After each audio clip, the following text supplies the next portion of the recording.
Приветствую всех на канале «Жизнь женщин». Зачем нужно знать своих предков? Знаете ли вы, кем были ваши предки? Как их звали? Как сложилась их судьба? Если прямо сейчас вас попросить заполнить генеалогическое дерево, сколько поколений вы вспомните? Практика показывает, что 90% людей с трудом вспоминают имена своих прабабушек и прадедушек и мало что могут сказать об их жизни. А ведь в идеале человек должен знать своих предков до 7-го колена. Традиция знать и чтить своих предков, позабытая в наши дни, была хорошо известна древним мудрецам. Это определяет многие черты характера человека и в некоторых случаях дает возможность приоткрыть тайны судьбы. Не зря слово «семья» состоит из двух составляющих – «семь» и «я». Каждый человек принадлежит к какому-то роду. Род отца и род матери, сливаясь, становится одним, нашим родом.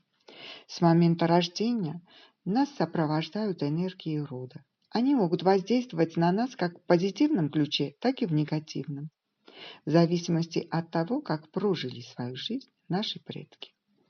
Были они творцами своей судьбы и жили в гармонии, передав своим потомкам знания и мудрость, любовь и благосостояние. Или они шли по пути искушения и страха, безволия и греха, нарушая законы рода и передавая из поколения в поколение негативные энергии. Мы утратили понимание, зачем это нужно и для чего, а потому совсем перестали интересоваться своими корнями. А ведь от этого зависит наша жизнь. Не зря память рода заносят именно в родовое дерево. Ствол дерева символизирует нас самих. Листья – это наши дети, а корни – предки. А теперь представьте, что вы вырастили большое и здоровое потомство, и ваше дерево выглядит сильным и могучим. Но о предках вы почти ничего не знаете и никогда не интересовались.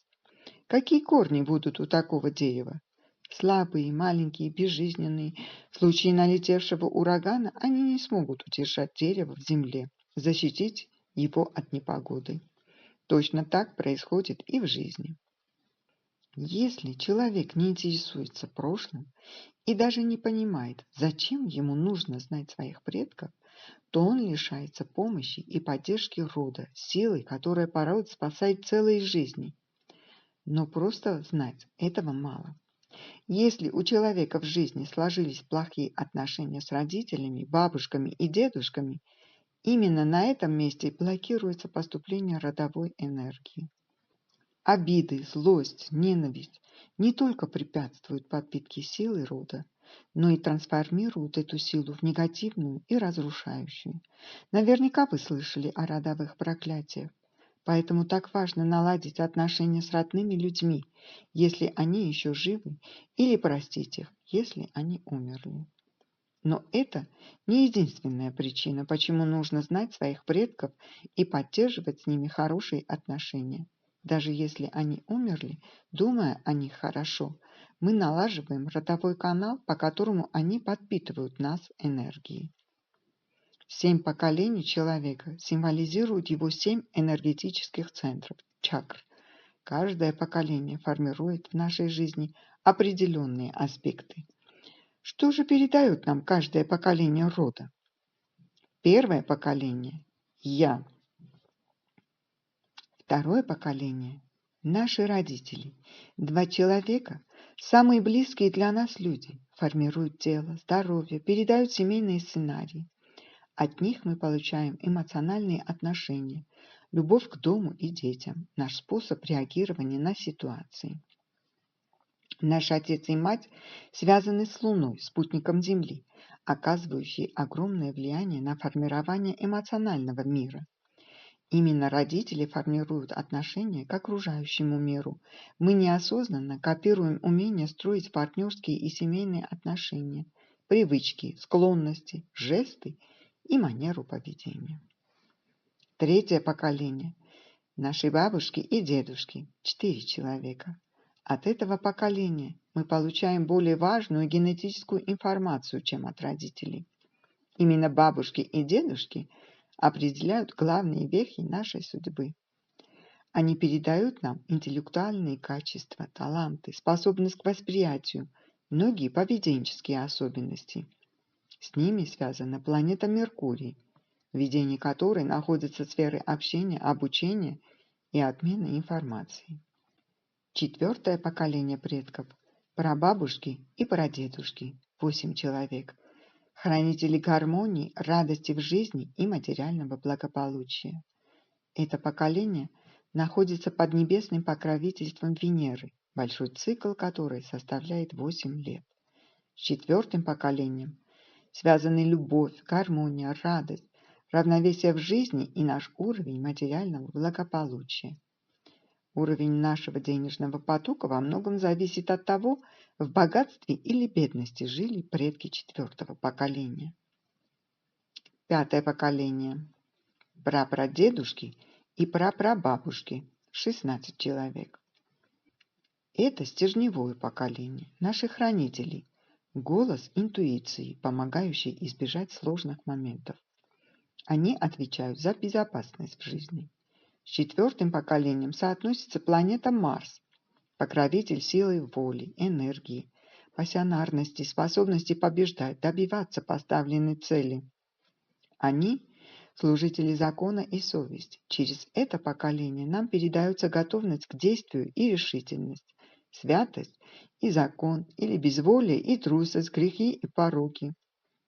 Праведный образ жизни этих предков защищает нас от искушений, а безволие, трусость, жестокость, немотивированная агрессия могут быть продолжением греховности предков 4-го поколения. 6-е поколение предков. Деды наших прадедов, 32 представителя нашего рода, обеспечивают связь с традициями. 32 человека этого поколения символизируют 32 зуба, где каждый зуб связан с каждым предком. Если у вас есть проблемные зубы, стоит наладить отношения с предками, отмолить их. 6-е поколение связано с Юпитером, планетой власти, авторитета, духовности и мировоззрения. Это поколение может стать для нас связующим звеном в цепочке передачи традиций, заповедей, истинных знаний и учений. Они отвечают за связь с огромными коллективными силами, объединяющими людей с традициями, религиозными учениями, мировоззрениями, которых мы придерживаемся в жизни. Эти предки дают нам сакральные знания, мудрость и связь с высшими силами, а также власть и социальное положение. 7-е поколение предков, судьбоносное, прадеды прадедов, 64 человека. Это самые далекие и самые сильные наши предки. Они отвечают за страну, город, дом, в котором мы живем. Это поколение влияет на положение в обществе и социальный рост. 7-е поколение определяет то, что называется фатумом или судьбой. Вот поэтому и важно знать своих предков именно до 7-го колена. В нем отображено наше настоящее и будущее. Это поколение связано со страхами, бессилием, сомнениями в себе, тревожностью и преобладанием негативных мыслей. Если же наши предки смогли справиться со своими страхами, они дают выносливость, терпение, гибкость и умение адаптироваться к жизненным изменениям и быть творцом своей судьбы. Если 64 человека разобрать по цифрам, то получается 6 плюс 4 – 10.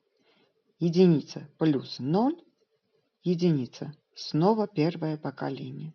Таким образом, замыкается круг рода 7 поколений. Для того, чтобы наладить отношения со своим родом, прежде всего нужно узнать имя каждого человека, его жизнь и судьбу. А затем нужно прочитать молитвы за каждого предка, отмолить его перед высшими силами. В наших руках получить поддержку своего рода, благословение на исполнение самых заветных желаний.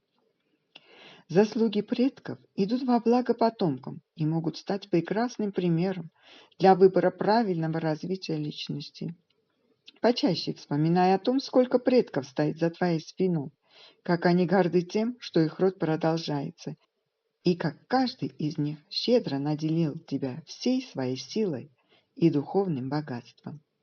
Сила рода помогает нам справляться с неприятностями и преодолевать житейские невзгоды. Поэтому так важно культивировать эту силу, передавать ее следующим поколениям, чтобы дорога наших детей была прямой и легкой.